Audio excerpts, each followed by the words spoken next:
Pada tahun 1907, perekonomian Amerika tiba-tiba jatuh dalam krisis keuangan.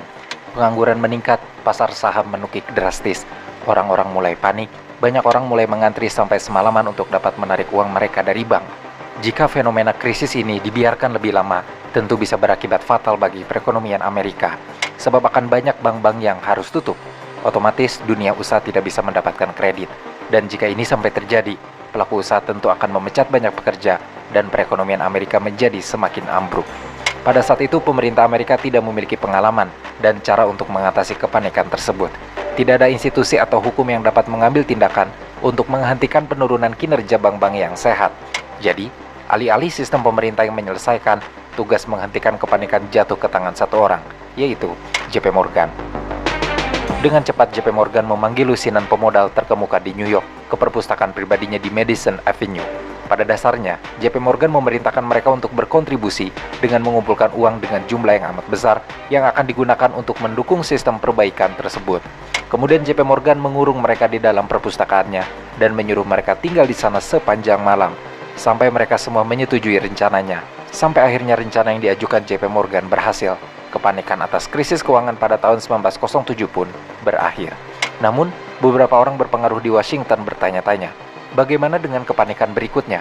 Apakah seluruh rakyat Amerika benar-benar ingin nasib perekonomiannya hanya bergantung pada satu orang kaya di New York? Akhirnya, Senator Nelson Aldrich, selaku Ketua Komite Keuangan Senat Amerika, memutuskan bahwa hal ini memanglah sebuah masalah. Sang senator tahu ada sesuatu yang bisa dilakukan bangsa Amerika agar tidak lagi bergantung pada satu pihak untuk mengakhiri kepanikan atas krisis perekonomian. Dan sang senator pun paham, krisis keuangan tentu bukan hanya dialami oleh Amerika, tetapi seluruh negara-negara di dunia. Dan ada satu ide yang kuat dalam kepala sang senator, yaitu bank sentral.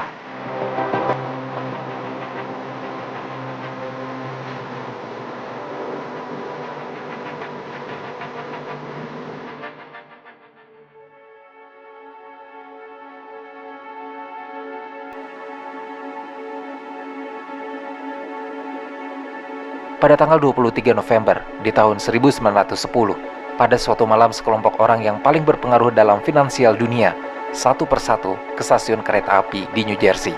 Di stasiun New Jersey itu, mereka akan menemukan gerbong pribadi atas nama mereka masing-masing yang dipasang di bagian belakang kereta arah ke selatan. Ada 6 bankir dalam kereta dari New Jersey menuju Georgia. Ke-6 orang elit bankir ini adalah Nelson Aldrich, Frank Vanderlip, Benjamin Strong, Henry Davidson, Charles Norton, dan Abby Andrews. Untuk menunjukkan seberapa berpengaruhnya ke-6 orang ini dalam keuangan dunia adalah dengan menunjukkan fakta bahwa ke-6 orang ini pada saat itu adalah orang-orang yang memiliki kekayaan seperempat dari kekayaan yang ada di dunia. Undangan pertemuan dan rencana keberangkatan ini diatur semua oleh Aldrich, sang senator. Bahkan untuk menyembunyikan identitas agar tidak menarik perhatian publik, Aldrich menyuruh para bankir untuk datang dengan berpakaian dress as a duck hunter, atau berpakaian seperti pemburu bebek dan hanya memanggil satu sama lain hanya dengan nama depan mereka. Dalam kereta, para bankir itu menuju ke Jekyll Island, suatu klub yang mewah di lepas pantai Georgia. Tempat ini bukanlah tempat sembarangan. Pada tahun 1904, majalah Muncie menggambarkan Jekyll Island sebagai klub terkaya, paling eksklusif, dan paling sulit diakses di dunia. Tidak heran semenjak didirikan pada tahun 1886, Jekyll Island memang dibuat secara khusus untuk menjadi eksklusif dan hanya bisa dikunjungi oleh anggota klub, dan tidak sembarang orang bisa menjadi anggota klub. Di antara keanggotaan khusus itu, ada nama-nama elit seperti JP Morgan, Marshall Field, dan William Kissam Vanderbilt I. Di Jekyll Island inilah ke-6 bankir ini melakukan rapat yang sangat rahasia dan eksklusif. Saking eksklusif dan rahasianya pertemuan ini, masyarakat luas baru mengetahui adanya pertemuan ini sekitar tahun 1930-an. Dikabarkan pertemuan yang menyusun rencana untuk merombak sistem perbankan ini membutuhkan waktu sampai 9 hari. Mereka membicarakan tentang bank sentral. Namun mereka juga tahu, bank sentral bukanlah penemuan baru, sebab negara-negara di Eropa sudah lebih dulu memiliki bank sentral. Dan ketika terjadi kepanikan perekonomian, bank sentral pada dasarnya melakukan apa yang dilakukan JP Morgan di Amerika, menjadi pilihan terakhir dengan bertindak sebagai pemberi pinjaman bagi bank-bank. Namun tetap saja, dalam pertemuan tersebut, mereka terus mempertimbangkan kedua kata penting dalam rencana-rencana mereka. Kedua kata itu adalah pusat dan bank. Kedua kata ini dalam sepanjang sejarah Amerika bukanlah kedua kata yang populer. Untuk itu bank sentral membuat mereka ragu dan menimbulkan rasa tidak percaya diri. Selain itu, keenam orang bankir ini sadar banyak orang Amerika akan menganggap bank sentral dapat menjadi terlalu kuat dan bisa terlalu berpengaruh dalam perekonomian Amerika. Jadi mereka menemukan solusi klasik Amerika, yaitu mereka memutuskan Amerika harus membentuk banyak bank sentral kecil yang tersebar di seluruh negeri. Dan di hari ke-9, di awal bulan Desember pada tahun 1910-an lah, keenam orang paling berpengaruh dalam keuangan dunia sepakat untuk menciptakan The Federal Reserve System, kemudian diajukan sebagai institusi atau sistem atas tanggapan kepanikan keuangan yang pernah terjadi di Amerika, khususnya pada tahun 1907. Sebab sebelum itu, Amerika menjadi negara satu-satunya kekuatan keuangan utama yang tidak mempunyai bank sentral. Namun tetap saja, The Federal Reserve System tidak secepat itu diterima. Bahkan dalam beberapa rapat di Kongres, ide ini banyak ditolak oleh para senat. Kendati demikian, tetap saja, ide atas The Federal Reserve System terus diperdebatkan, diubah-ubah secara signifikan atas permintaan, dan akhirnya 3 tahun kemudian, tepatnya pada tanggal 23 Desember tahun 1913, Presiden Amerika saat itu, Woodrow Wilson, mengesahkan ide The Federal Reserve System menjadi Federal Reserve Act atau Undang-Undang Federal Reserve. Setelah disahkan menjadi undang-undang, akhirnya The Federal Reserve System membuat kantornya di pusat kota New York. Orang-orang yang menjalankan The Federal Reserve System disebut dengan Board of Governors atau Dewan Gubernur.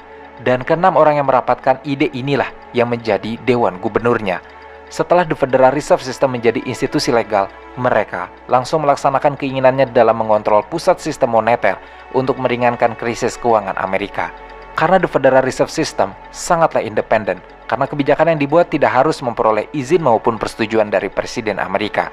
Untuk itu, The Federal Reserve System, atau kita mudahkan saja namanya dengan Bank Sentral Dunia, menjadi kekuatan tunggal yang berdiri di atas kakinya sendiri.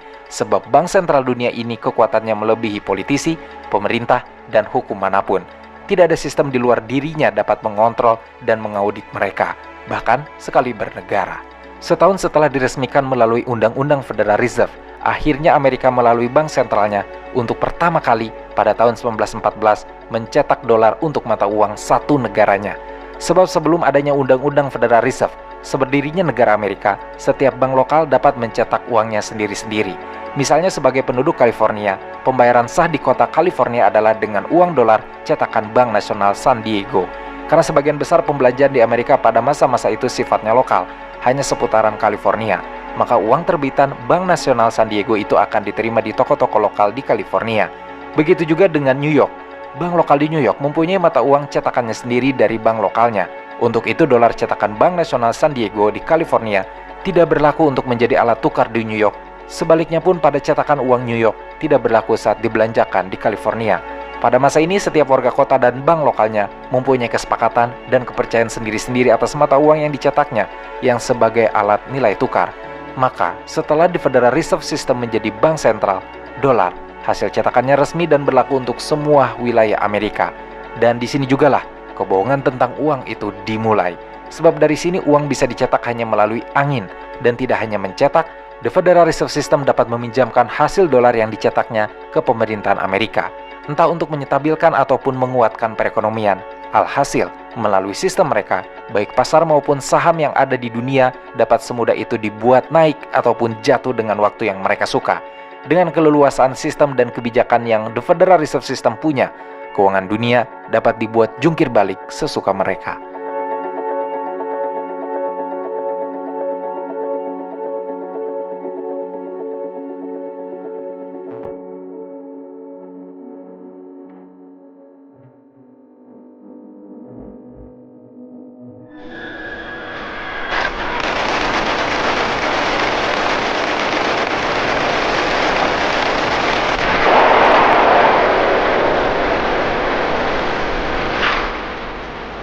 Pada tahun 1914, Perang Dunia I pecah. Negara-negara yang berpartisipasi dalam perang kebanyakan adalah negara-negara yang masih menggunakan emas untuk standar mata uangnya, khususnya Inggris. Sebab pada tahun-tahun ini Inggris adalah negara yang paling terdepan untuk menjaga nilai mata uang yang berstandarkan pada emas. Dan dengan alasan ini jugalah Inggris menjadi pemimpin perekonomian dunia.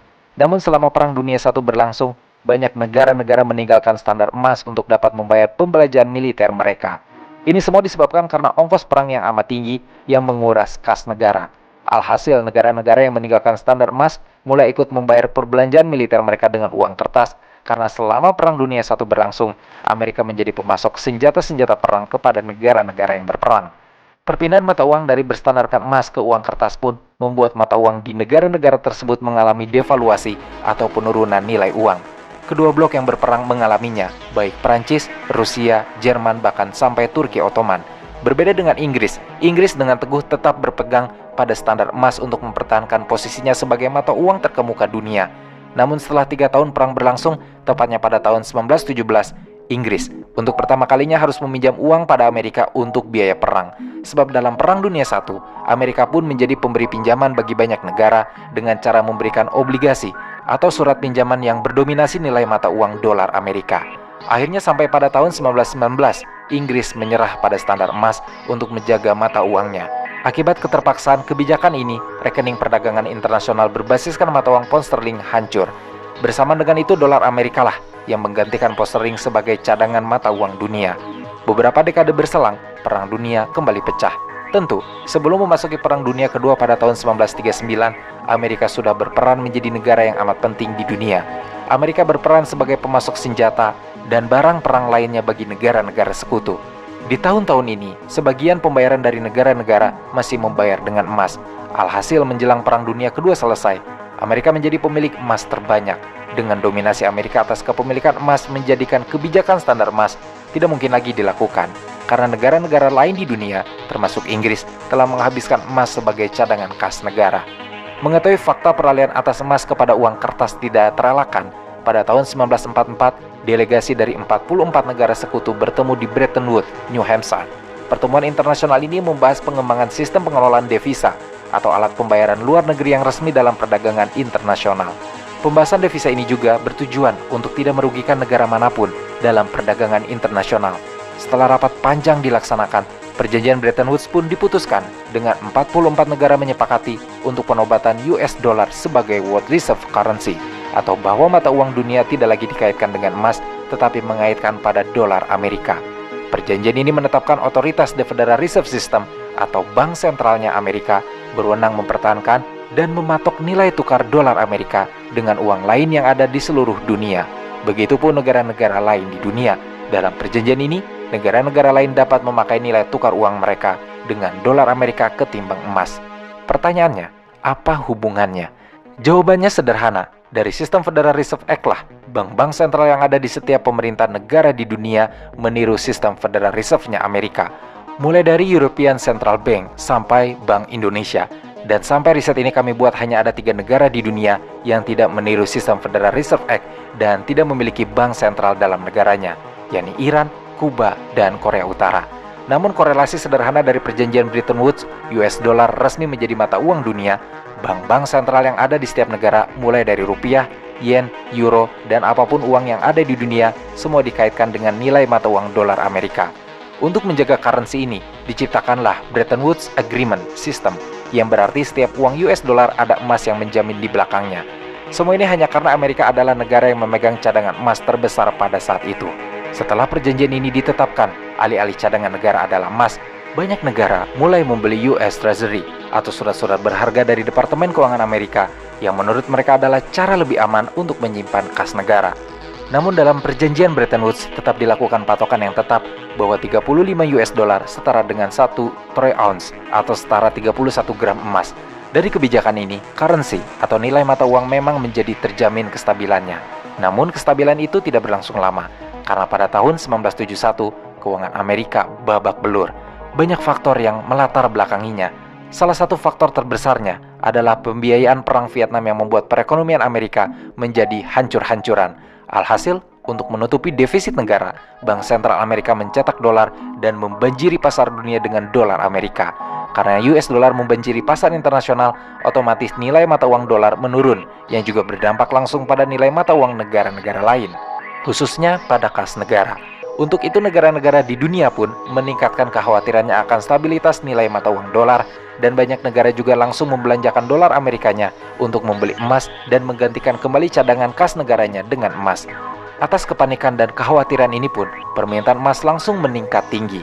Dengan meningkatnya inflasi dan penurunan harga dolar untuk kepentingan pribadi Amerika, pada tahun 1971, Presiden Amerika saat itu yaitu Richard Nixon terpaksa melakukan intervensi dalam pengendalian pasar valuta asing dan memutuskan untuk mengakhiri konvertibilitas dolar terhadap emas.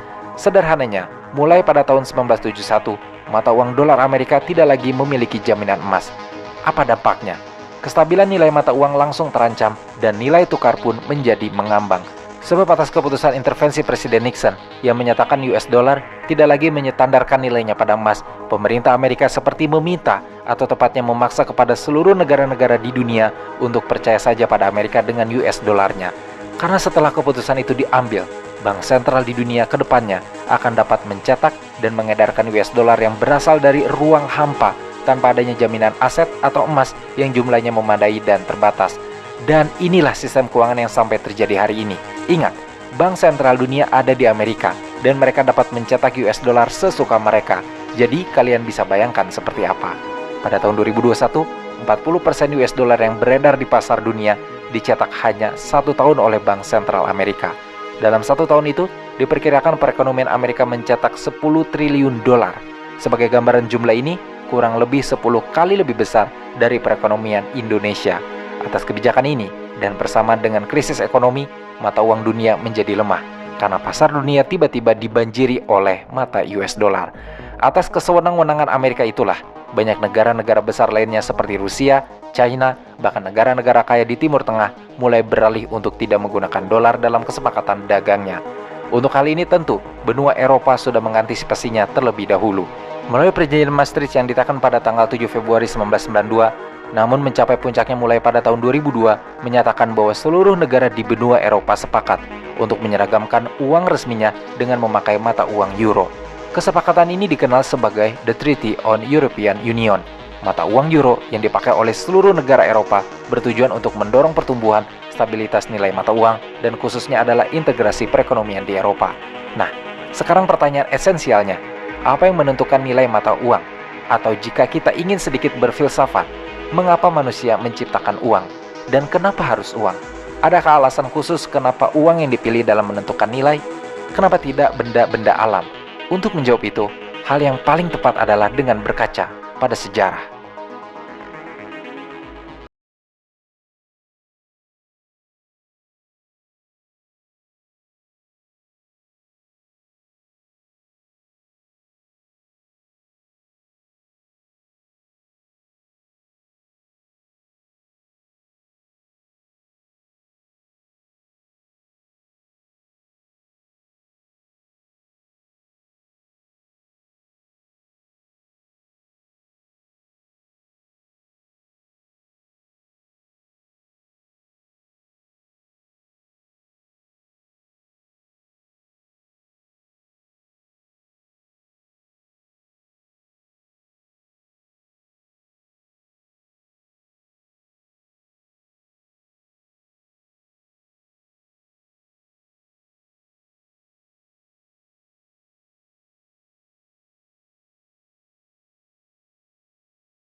Alat tukar inilah yang kemudian dikenal sebagai uang. Benda-benda yang ditetapkan sebagai alat pertukaran itu adalah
Orang-orang Lydia sudah mengenal uang dan memakainya sebagai alat tukar sejak sekitar tahun 1000.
Beberapa orang percaya bahwa uang kulit memunculkan penggunaan bak sebagai bahasa gaul untuk dolar.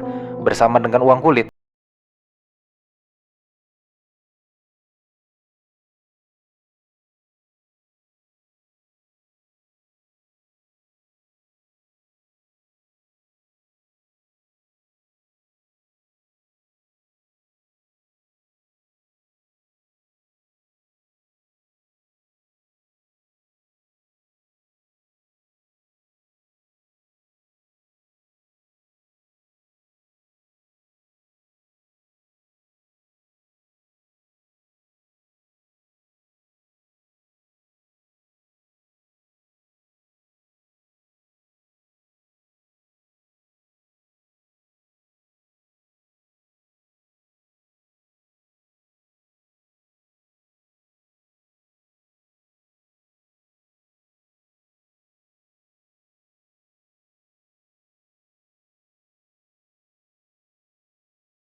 namun jika kita merujuk sejarah, pembuatan uang kertas sebenarnya sudah dimulai dilakukan sebelum masa dinasti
Pasti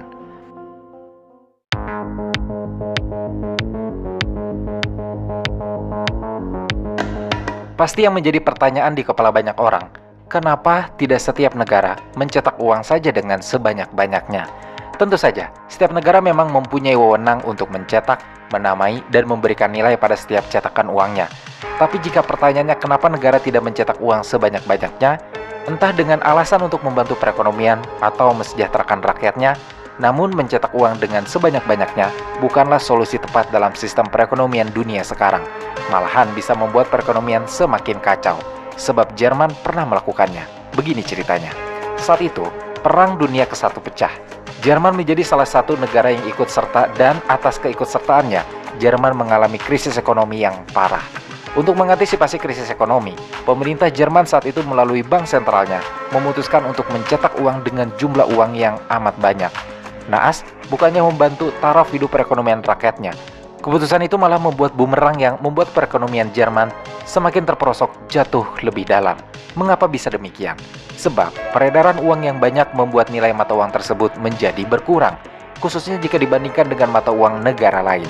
Selain itu karena pasar dibanjiri oleh peredaran uang, otomatis harga-harga barang ikut meningkat drastis juga. Ingat, hukum ekonomi dasar adalah supply and demand atau penawaran dan permintaan. Jadi, jika pemerintahan atau pengusaha di suatu negara akan mengekspor atau mengimpor barang, otomatis membutuhkan lebih banyak uang. Begitu juga untuk memenuhi kebutuhan lokal di masyarakat. Masyarakat harus bekerja ekstra untuk mendapatkan lebih banyak uang. Karena jika biaya produksi meningkat, tentu harga barang-barang juga ikut meningkat. Dan perusahaan pun harus bertahan ekstra dalam mendapatkan bahan bakunya karena harga ikut melambung tinggi. Dan jika perusahaan tidak dapat mengikuti perkembangan, tentu akan mengalami kebangkrutan karena permintaan dan penawaran yang tidak seimbang. Andaikan perusahaan tidak mengalami kebangkrutan, tentu perusahaan akan mengefisienkan keuangan. Salah satu efisiensi cepat yang akan diambil perusahaan pasti pengurangan karyawan. Dan jika ini terjadi, akan membuat fenomena PHK besar-besaran dan membuat lebih banyak angka pengangguran. Jika hal ini tidak bisa diatasi dengan baik, maka akan memicu berbagai rentetan kekacauan lainnya. Salah satunya, menajamkan kesenjangan sosial. Sebab, jika keadaan menjadi seperti tidak terkontrol dengan harga-harga barang yang naik, golongan kaya akan tetap bisa membeli dan memenuhi kebutuhan hidupnya. Sementara golongan miskin semakin susah memenuhi kebutuhan hidupnya. Dan jika ini terjadi, golongan miskin akan marah karena keadaan tidak adil baginya. Hal ini akan berdampak pada ketidakstabilan dalam suatu negara. Tentu, akan ada demonstrasi di mana-mana, terjadi kerusuhan dan kriminalitas akan meningkat dan merajalela.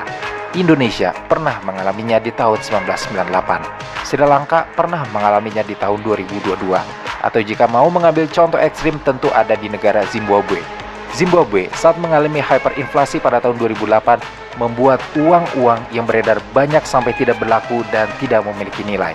Orang-orang di Zimbabwe memiliki banyak uang tapi tidak mampu membeli barang. Bahkan saat itu, Zimbabwe sampai mengeluarkan satu lembar uang dengan nominal 100 triliun dolar, namun tetap saja itu tidak memiliki harga beli apapun.